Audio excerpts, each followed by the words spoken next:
या अल्लाह या रहमान या रहीम या करीम। अल्हम्दुलिल्लाहि रब्बिल आलमीन वस्सलातु वस्सलामु अला सय्यिदिल मुरसलीन मुहम्मदिन व अला आलिहि व अस्हाबिहि अजमईन, अम्मा बाद।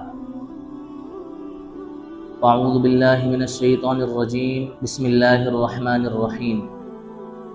युरीदूना लियुत्फ़िऊ नूरल्लाहि बिअफ़वाहिहिम वल्लाहु मुतिम्मु नूरिहि वलौ करिहल काफ़िरून। वक़ाल अल्लाहु तआला इन्नद्दीन इंदल्लाहिल इस्लाम। वक़ाल अल्लाहु तआला वमन यब्तग़ि गैरल इस्लामि दीनन फ़लन युक़बल मिन्हु व हुवा फ़िल आख़िरति मिनल ख़ासिरीन। सदक़ल्लाहुल अज़ीम। मोहतरम बुज़ुर्गों और अज़ीज़ों, अल्लाह रब्बुल इज़्ज़त का भेजा हुआ दीन हकीकत है, बरहक है और क़यामत तक आने वाली इंसानियत के लिए है। और अल्लाह तबारक व तआला का भेजा हुआ दीन इंसानों की नफ़ा रसानी के लिए है। और अल्लाह रब्बुल इज़्ज़त ने अपने दीन को, शरीयत को इंसानों की तबीयतों, उनके मिजाजों और बशरी तकाज़ों की रियायत के साथ पेश किया है। आए दिन हम दुश्मनान इस्लाम की तरफ से दीन इस्लाम के बारे में और शरीयत के अहकामात के मुताल्लिक़ कई एतराज़ात और शुकूक व शुबहात सुनते रहते हैं। और ये सिलसिला आज से नहीं बल्कि सदियों से चला आ रहा है। हमेशा से ऐसा होता आ रहा है कि मज़हब इस्लाम के अलावा ताकतें टकराईं और मज़हब इस्लाम से मुकाबला किया और मज़हब इस्लाम को कुचलने की और इसको ख़त्म करने की साजिशें की। लेकिन अल्लाह तबारक व तआला ने अपने इस दीन की हिफाजत की और फ़िरक़ा बातिला और दुश्मनान इस्लाम को मुँह की खाना पड़ी। ऐसा तो दुनिया के अंदर हुआ कि मुसलमानों की तादाद कम रही के बावजूद अल्लाह तबारक व तआला ने मज़हब इस्लाम को ग़लबा अता फरमाया। ये इस दीन के बरहक होने की सबसे बड़ी दलील है। और हमारे इस दौर के अंदर भी दुश्मनान इस्लाम अनथक कोशिशें कर रहे हैं कि किस तरह इस मज़हब इस्लाम को जड़ से उखाड़ करके फेंक दें और इसको ख़त्म कर दें। इसके लिए लाखों अरबों डॉलर खर्च कर रहे हैं लोग। और जो मुल्क जितना ज़्यादा मज़हब इस्लाम की दुश्मनी में उभर रहा है, उसी मुल्क में उतने ज़्यादा लोग इस्लाम के हल्के में शामिल हो रहे हैं और दाखिल हो रहे हैं। और जितना मज़हब इस्लाम को दबाने की कोशिश की जा रही है, उतना ही ये मज़हब उभर करके सामने आ रहा है और लोगों के सामने पेश हो रहा है। अभी आप कई दिनों से ये बातें मुसलसल सुन रहे हैं कि हमारे इस मुल्क में भी इस्लाम दुश्मनी यहाँ तक पहुँच चुकी है कि किसी भी कीमत पर मज़हब इस्लाम के मानने वालों को उनके मज़हब पर अमल करने की इजाज़त न दी जाए। बस वो नाम के मुसलमान रहें बराए इंसान, लेकिन किसी भी कीमत पर वो इस्लाम के अहकामात पर अमल ना कर सके। ऐसा क्यों हो रहा है? इसके पीछे कुछ तो हमारी अपनी कोताहियाँ, अपनी कुछ गलतियाँ और कुछ गलत हरकतें हैं जिसकी वजह से इन सारी चीज़ों का सामना करना पड़ रहा है। और कुछ दुश्मनाने इस्लाम की कज फहमियाँ, गलत फहमियाँ, गलत समझ और हद दर्जे की इस्लाम से दुश्मनी है। अभी जो चीज़ चल रही है यकसा सिविल कोड के नाम से, यूनिफॉर्म सिविल कोड, समान नागरिक संहिता, इसमें जो चीज़ें पेश हैं, जिनको मुद्दा बना करके, जिनको टारगेट बना करके मज़हब इस्लाम के अंदर और शरीयत के अंदर छेड़छाड़ करने की और दखल अंदाजी करने की कोशिश की जा रही है, उनमें से चंद का जिक्र मैं आज इस जुमे के अंदर कर देना मुनासिब समझता हूँ, ताकि इसके ज़रिए हमारी मुस्लिम अवाम तक भी एक सही पैगाम और एक मैसेज पहुँचे और हमारे बिरादरान वतन तक भी एक सही पैगाम और मैसेज पहुँचे, और जो कुछ इन चीज़ों को लेकर के गलत फहमियाँ, कच फहमियाँ और गलत चीज़ें दिलो दिमाग के अंदर बैठी हुई हैं वो बाहर हो। मज़हब इस्लाम की जिन चीज़ों को लेकर के सबसे ज़्यादा मज़हब इस्लाम को बदनाम करने की कोशिश की जाती है, उनमें से है ताअद्दुद अज़वाज, यानी कि बैक वक्त एक से ज़ायद बीवियाँ। इस बात को लेकर के ये उछाला जाता है कि भैया मज़हब इस्लाम के अंदर ये चीज़ ठीक नहीं है कि एक बीवी के होते हुए 2, 3 या 4 बीवियाँ रखा जाए और 4 तक बीवियाँ रखने की इजाज़त दी जाए। ये बात बिल्कुल गलत है, अकल में आने वाली नहीं है, बल्कि पहली बीवी के साथ ज़्यादती है, नाइंसाफ़ी है और उसके साथ गलत रवैया है। दूसरी चीज़ जो होती है वो तलाक के मुद्दे को लेकर के है कि भाई मज़हब इस्लाम में ये क्या है कि तलाक तलाक तलाक बोल दिया और बीवी तलाक के ज़रिए इंसान के निकाह से खारिज हो गई, बाहर हो गई, और उसको सारी ज़िंदगी फिर जो है उस तलाक की वजह से दुश्वारियों और परेशानियों का सामना करना पड़ता है। तीसरी चीज़ जो है, जो हमारे बिरादरान वतन के जहन के अंदर गलत फहमी बैठी हुई है और हमारे लोग भी इस चीज़ को समझते नहीं हैं, वो है हलाला। भाई ये कितनी गलत और कितनी गंदी और बिल्कुल जाहिलाना चीज़ है मज़हब इस्लाम के अंदर कि अगर किसी की बीवी को तलाक हो गई तो तलाक के बाद में उसको किसी दूसरे मर्द के पास जाना पड़ेगा और उसको उसकी हविस का शिकार होना पड़ेगा, उसके बाद वो उसको छोड़ेगा, फिर वो पहले वाले मर्द से निकाह करेगी, यानी उसको हलाला करवाना पड़ेगा। ये चीज़ हमें समझ में नहीं आ रही। तो आज का मेरा टॉपिक निकाह, तलाक और हलाला के उन्वान से है। दुआ करें अल्लाह ताला मुझे सही कहने की और हम सब सारे दुनिया के रहने वाले और बसने वाले लोगों को सही समझने की और अमल करने की तौफीक अता फरमाए। सबसे पहली चीज निकाह। एक से जायद निकाह की इस्लाम में क्या हकीकत है, इसको हमें समझना है। देखें, मजहब इस्लाम से पहले की अगर हम तारीख उठा करके देखें, मजहब इस्लाम तो जब से ये दुनिया बनी है उस वक्त से है। लोगों की ये गलत फहमी है कि इस्लाम जो है 1400 साल पुराना है, 1400 साल पुराना है। नहीं मेरे यारों, इस्लाम तो जब से दुनिया बनी है उस वक्त से है। 1400 साल पहले तो ये मजहब कामिल और मुकम्मल हुआ है, यानी अब ये मजहब बिल्कुल मुकम्मल हो चुका है। इसके अंदर किसी तरह की कोई तब्दीली नहीं की जाएगी, कोई बदलाव नहीं किया जाएगा। हमारे अपने लोगों को भी नहीं पता कि इस्लाम कितना पुराना है। हम ये समझते हैं कि आप सल्लल्लाहु अलैहि वसल्लम जब इस दुनिया के अंदर मबूस हुए, आपको नबूवत मिली तो मजहब आया, इस्लाम आया और दुनिया के अंदर इस्लाम फैला। तो हम ये समझते हैं कि भाई आप सल्लल्लाहु अलैहि वसल्लम की पैदाइश और आपकी बेसत 1400 साल पहले हुई थी, लिहाजा मजहब इस्लाम भी कितना हुआ, 1400 साल पुराना हुआ। नहीं, ये नहीं। अल्लाह रब्बुल इज़्ज़त ने सबसे पहला इंसान जो इस दुनिया पर भेजा वो कौन थे? हजरत आदम अलैहिस्सलाम। ये सबसे पहले इंसान थे। ये अल्लाह के नबी थे, अल्लाह के बंदे थे। अल्लाह तबारक व तआला ने उस वक्त के जो लोग उनकी नस्ल से पैदा हुए, उनकी औलादें हुई और जो एक खानदानी सिलसिला चला, उनकी तालीम और तबलीग के लिए अल्लाह तबारक व तआला ने उनको हिदायतें दी, उनको गाइड कराया, उनको रहनुमाई कराई।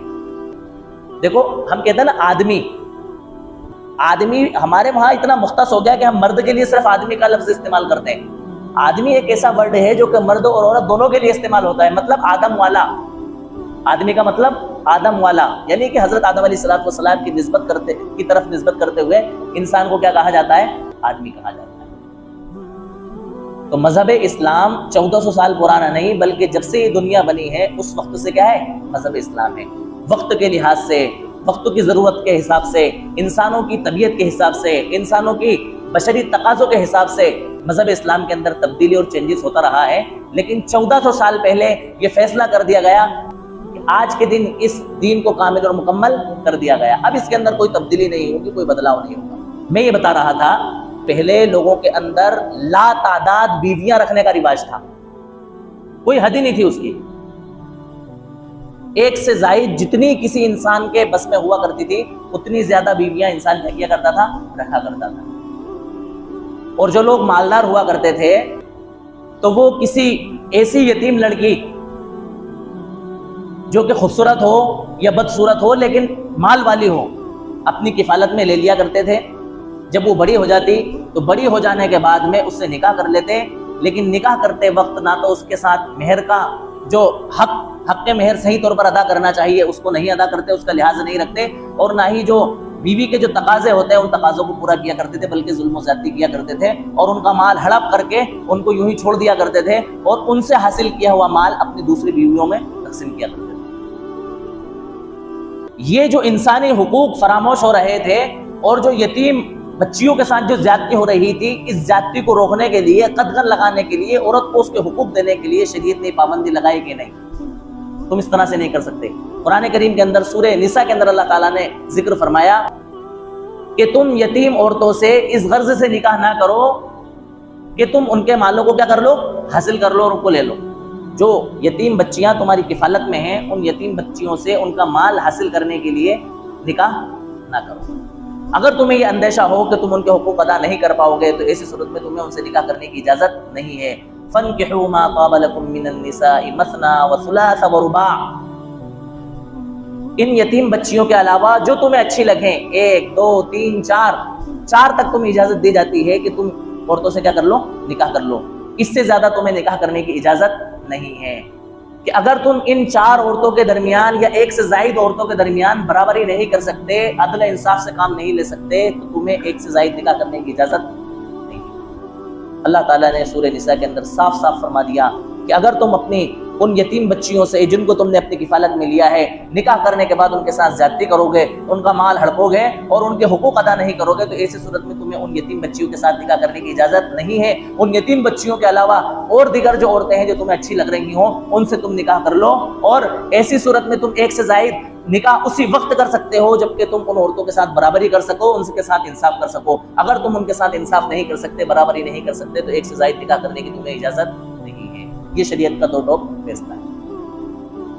अब अगर हम देखें तो मजहब इस्लाम के अलावा दूसरे मज़ाहिब को मानने वालों की तारीख भरी पड़ी है कि उन्होंने भी 1 से ज्यादा शादियां की हैं, 1 से ज्यादा निकाह किए हैं।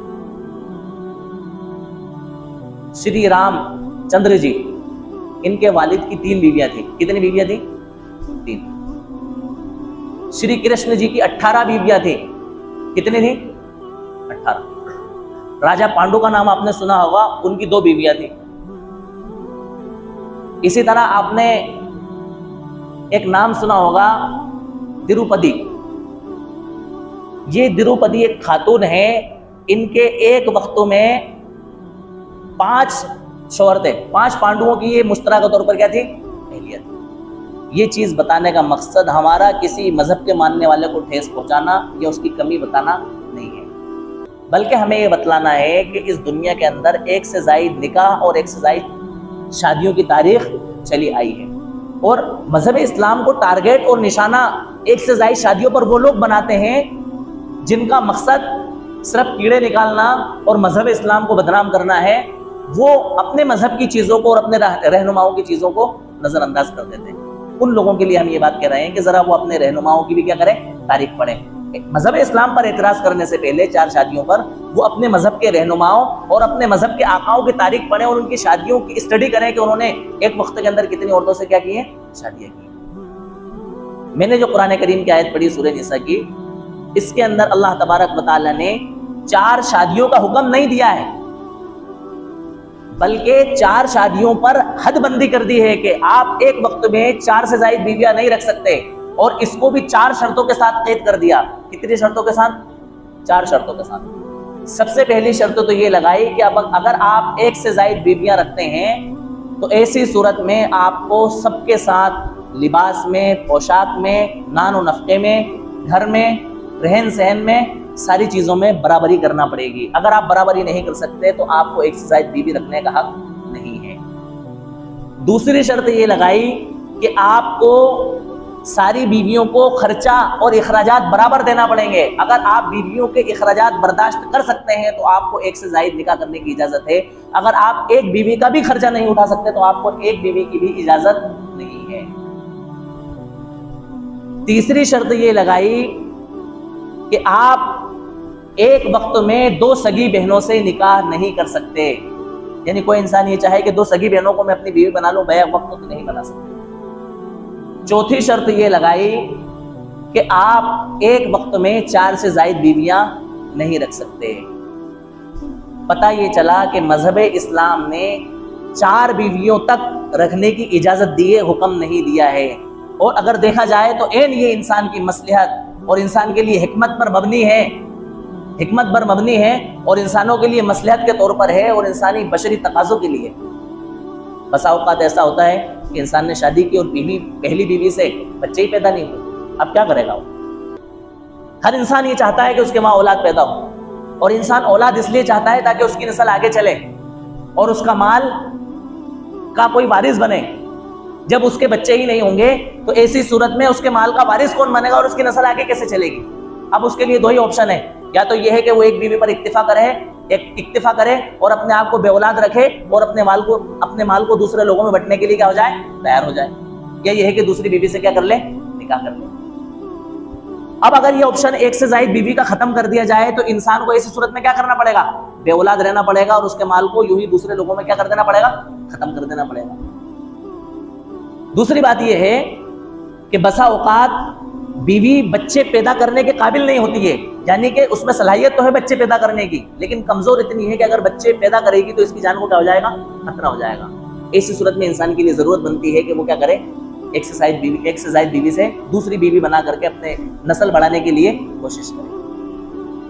बाज़ मरतबा हमने देखा कि जो लोग एक से ज़ायद बीवी को ऐब समझते हैं उनके वहाँ औलाद नहीं होती है, वो जिंदगी भर मायूसी का शिकार होते हैं और ये उनकी जिंदगी गुजर जाती है और खत्म हो जाती है। ऐसा भी देखने को मिला कि जो लोग एक से ज़ायद बच्चों के कायल नहीं हैं या 2 से ज़ायद बच्चों के पैदावार के कायल नहीं हैं, पैदाइश के कायल नहीं हैं, उनके वहाँ एक बच्चा पैदा हुआ, उन्होंने अपनी बीवी का ऑपरेशन करा लिया, कुछ दिनों के बाद पता ही चला कि उस बच्चे की डेथ हो गई, उसका इंतकाल हो गया।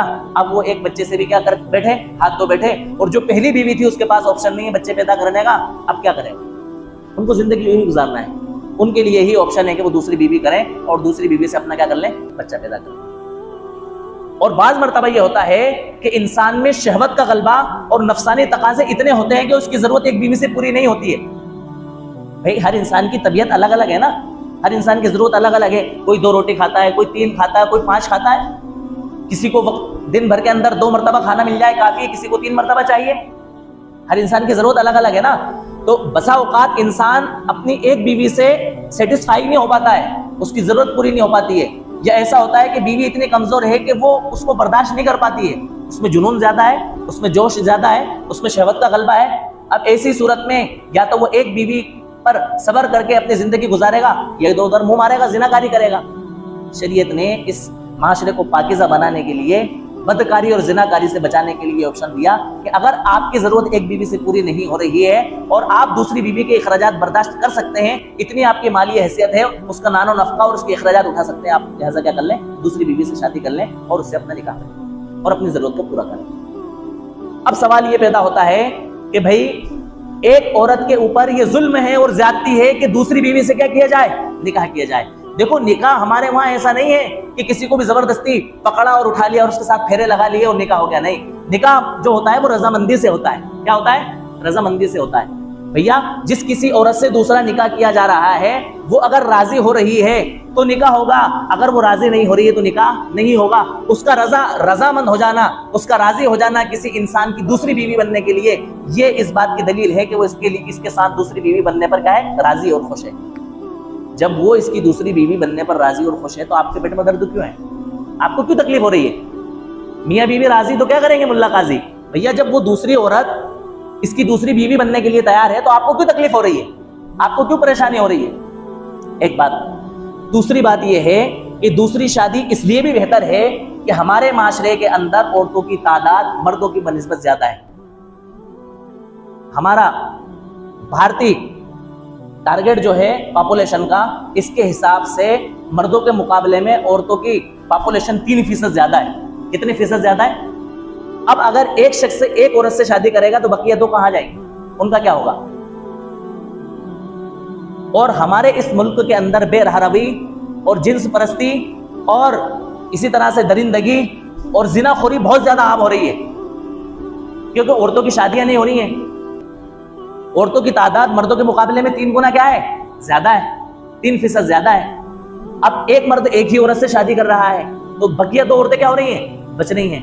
तो उनके पास 2 ही ऑप्शन, या तो यह है कि वो जिंदगी भर अपने आप को कुंवारा रख लें, जो कि गैर फितरी तरीका है, या यह है कि वो किसी से शादी कर लें, जो कि फितरी तरीका है, जिसको हुकूमत करने नहीं दे रही है और लोग उसको क्या समझ रहे हैं? ऐप समझ रहे हैं। तीसरा तरीका यह है कि वो हरामखोरी करके अपनी जरूरतों को क्या करें? पूरा करें, जो कि माशरे के लिए, मुल्क के लिए और कानून के लिए नासूर है।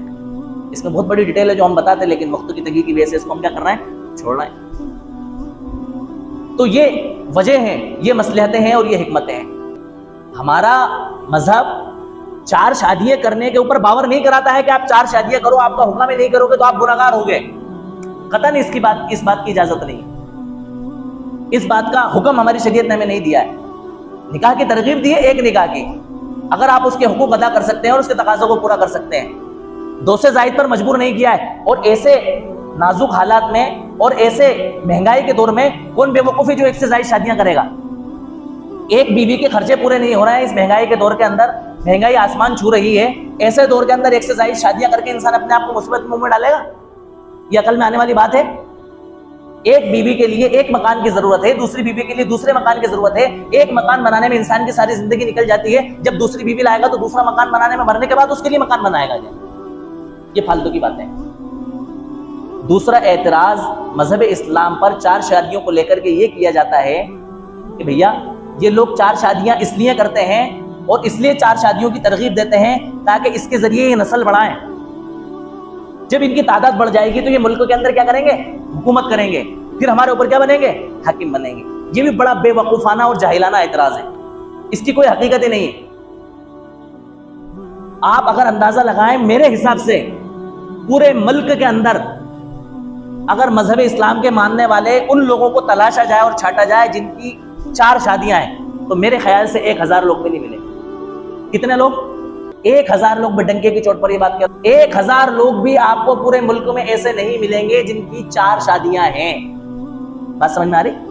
ये तमाशा नहीं है, शरीयत कोई हंसी मजाक नहीं है कि जैसे चाहे इसको बदनाम कर दिया जाए, जैसे चाहे इसके साथ हंसी मजाक उड़ा ले जाए। नहीं, बड़े सख्त कवानीन है शादी के मुताल्लिक मजहब इस्लाम के अंदर, औरत के हुकूक से ताल्लुक से। हर इंसान इनको समझता नहीं है। तो ये एतराज किया जाता है कि मजहब इस्लाम के अंदर 4 शादियां इसलिए हैं कि भैया इसके जरिए इनकी नस्ल बढ़ेगी, आबादी बढ़ेगी, पॉपुलेशन बढ़ेगी और ये हमारे ऊपर क्या करेंगे? हुकूमत करेंगे। जब हमारी हुकूमत थी उस वक्त तो हमने ये काम नहीं किया, तो अब हम इस दौर के अंदर ये काम कैसे करेंगे? समझने वाली बात है, सोचने वाली बात है। और रही बात हुकूमत करने की, तो हमने उस वक्त हुकूमत करके बताई जब हमारी तादाद बहुत कम थी और बहुत आला पैमाने पर करके बताई है, जिसकी तारीख लिखने से दुनिया कासिर है, जिसको दुनिया बयान करने से घबराती है। जंग बदर इस्लाम की मजहब इस्लाम के सबसे पहली लड़ाई है। 313 लड़ाकू थे सिर्फ। कितने लड़ाकू थे? 313।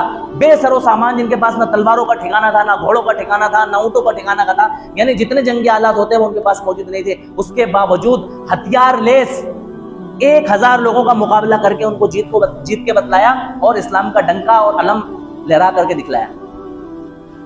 हमारा मकसद हुकूमत करना नहीं है, ना हमारा मकसद 4 शादियों को फरोग देना है, ना हमारा मकसद 4 शादियों की तरगीब देना है। मजहब इस्लाम एक आफाकी मजहब है। इसके अंदर इंसान की तबीयतों की, इंसान के मिजाज की, इंसान के तकाजों की रियायत रखी गई है।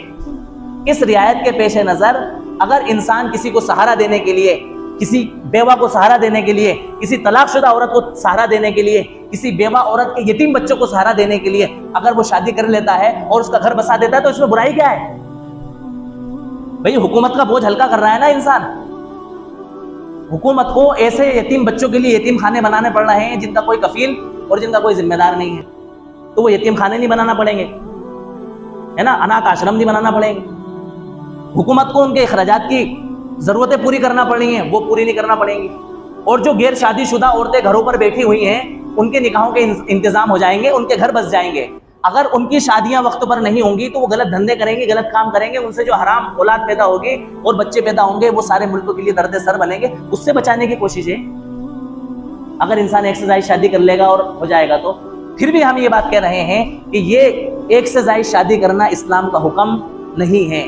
इस्लाम इस बात की तरगीब नहीं देता है। इस्लाम इस बात के लिए इंसान को मजबूर नहीं करता है कि वो एक से ज्यादा क्या करे, शादियां करे। ये इंसान की उसकी चॉइस के ऊपर, उसकी सवाबदीद के ऊपर छोड़ा है कि इसके जरिए माशरा क्या बने, मुहज़्ज़ब बने, पाकीज़ा बने, मुक़द्दस बने। हमारा शौक हुकूमत करने का नहीं है, ना हम हुकूमत चाहते हैं। अगर हम हुकूमत चाहते तो आज़ादी के बाद सबसे ज्यादा हकदार हम इस मुल्क के थे कि नहीं, हम इस मुल्क के अंदर क्या करेंगे, हुकूमत करेंगे। हमने तो आपको आगे बढ़ाया कि आप हुकूमत करें, हम आपकी मातहती में रह करके नंबर 1 का शहरी होने के साथ हम इस मुल्क के अंदर जिंदगी गुजारेंगे, इस मुल्क को हम अपना मुल्क बनेंगे। इसके लिए हम अपनी जान तक की क्या लगा देंगे, बाजी लगा देंगे। ये हमने फैसला लिया था। हम यहाँ बाई चांस थोड़ी है, बाई चॉइस है।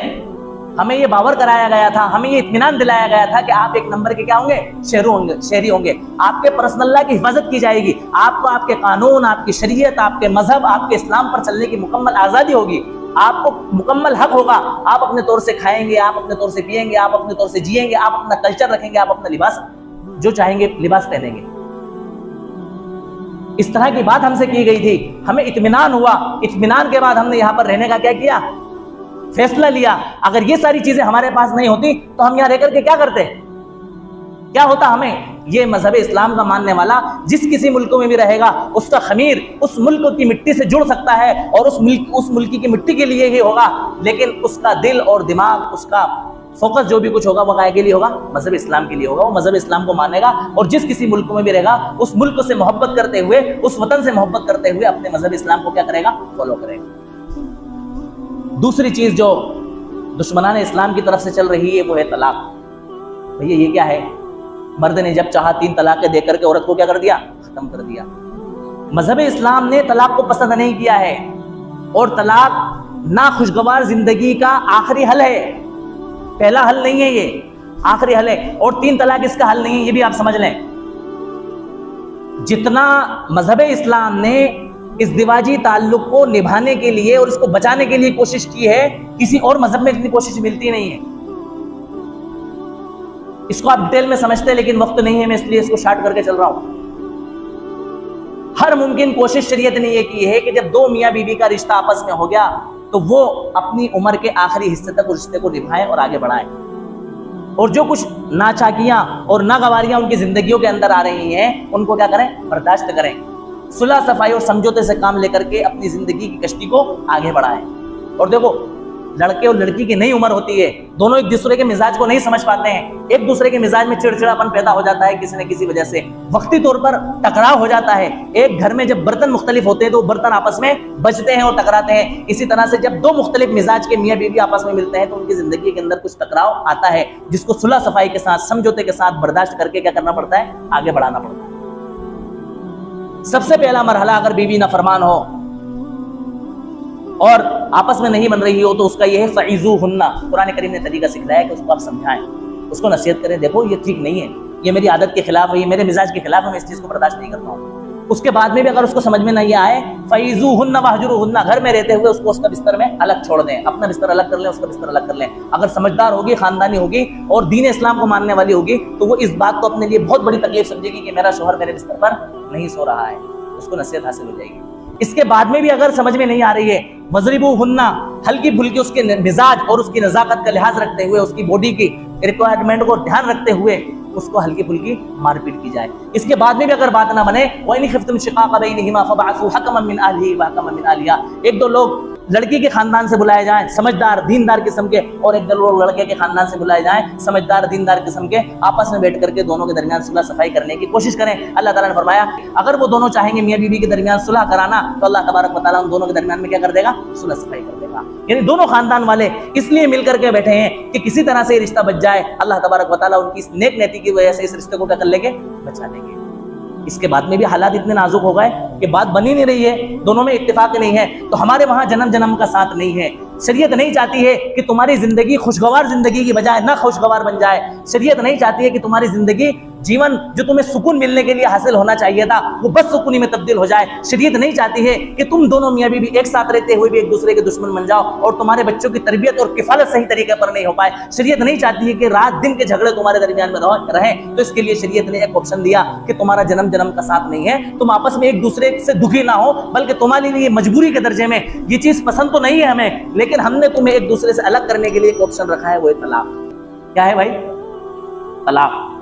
ये तलाक का ऑप्शन शरीयत ने दिया है कि आप एक तलाक देके अपनी बीवी को अपने निकाह से क्या कर दें? खारिज कर दें। वक्त तो बहुत ज्यादा हो रहा है, 5 मिनट है, तो एक तलाक का ऑप्शन शरीयत ने आपको दिया है कि आप एक तलाक देके अपनी बीवी को, तलाक सही लफ्जों के साथ जो लफ्ज में बोल रहा हूं, और देखो ये हंसी मजाक में नहीं देना है, शरीयत ने इसको हंसी मजाक में भी कबूल किया है। बहुत मजबूरी के दर्जे में, ना गुस्से की हालत में देना है। बहुत सारी पाबंदियां लगाई है तलाक देने से पहले भी। तलाक देने से पहले शरीयत ने ये पाबंदी लगाई है कि जिस वक्त आप तलाक दे रहे हो आपका गुस्से का मूड ना हो, गुस्से की हालत ना हो, आप टेंशन वाले मामले में ना हो।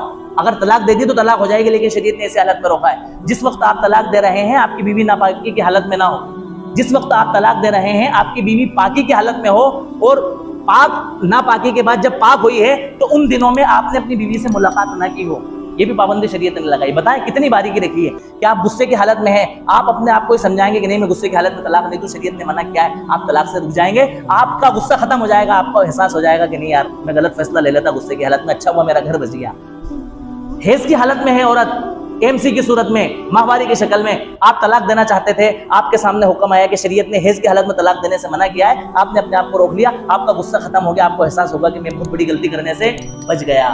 आपकी बीवी पाकी की हालत में है, लेकिन आप अपनी बीवी से उन दिनों में मुलाकात कर चुके हो, आपको ख्याल आएगा कि नहीं यार मुझे तलाक नहीं देना है। शरीयत ने ऐसे पाकी के दिनों में जिनमें बीवी से मुलाकात कर लियो तलाक देने से मना किया है। शरीयत की मंशा ये है कि कहीं इसकी इद्दत लंबी ना हो जाए। क्यों? आपने मुलाकात की, ऐसा ना हो कि हमल ठहर जाए, हमल ठहर जाएगा तो इसकी इद्दत 9 महीने तक लंबी हो जाएगी। शरीयत ने इस तकलीफ और परेशानी से बचाने के लिए आपको रोक दिया कि आप ऐसे पाकी के दिनों में तलाक ना दो जिन दिनों में आपने अपनी बीवी से क्या की हो? मुलाकात की।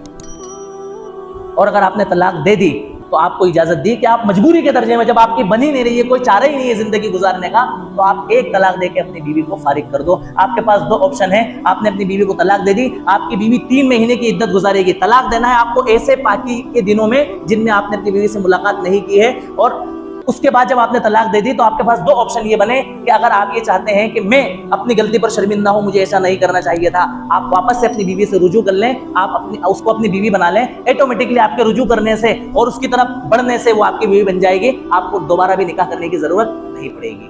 इत्तेफाक से आपका गुस्सा ठंडा नहीं हुआ, 3 महीने की इद्दत गुजर गई, ऑटोमेटिकली बीवी आपके निकाह से खारिज हो गई, लेकिन आपको एहसास हो रहा है कि यार मैंने बहुत गलत किया, मुझे तो वही बीवी पसंद थी और बहुत अच्छा होता कि काश वो मेरे निकाह में रहती। आप दोबारा जाएं, निकाह करें, नया मेहर तय करें, वापस से अपनी बीवी बना के अपने घर में ले आएं, आपकी बीवी बन जाएगी और आपका घर बस जाएगा। अगर आपने गलती ये कर दी कि एक तलाक दे दी, उसके कुछ दिनों के बाद दूसरी तलाक भी दे दी, तो भी आपके लिए यही वो ऑप्शन बाकी है जो मैंने अभी जिक्र किया। इत्तेफाक से आपने तीसरी भी तलाक दे दी, अब आपके लिए हमेशा हमेशा के लिए जो ऑप्शन होना चाहिए था रुजू करने का, या इसी तरह से आपका इद्दत गुजर जाने के बाद में दोबारा उसको निकाह करके अपनी बीवी बनाने का, ये ऑप्शन आपके पास से क्या हो गया? खत्म हो गया। अब इसके बाद लोग क्या कहते हैं कि 3 तलाक देने के बाद में औरत को मजबूर किया जाता है हलाला करवाने के ऊपर। अल्लाह की कसम, हमारी शरीयत में हलाला किस्म की कोई चीज नहीं है। इस तरह से जिस तरह से लोग समझ रहे हैं, मैं हलाला के ऊपर फिर बात करूँ। अल्लाह ताला हम सबको अमल की तौफीक अता फरमाए। बाखिर दावाना अनिल हम्दुलिल्लाहि रब्बिल आलमीन।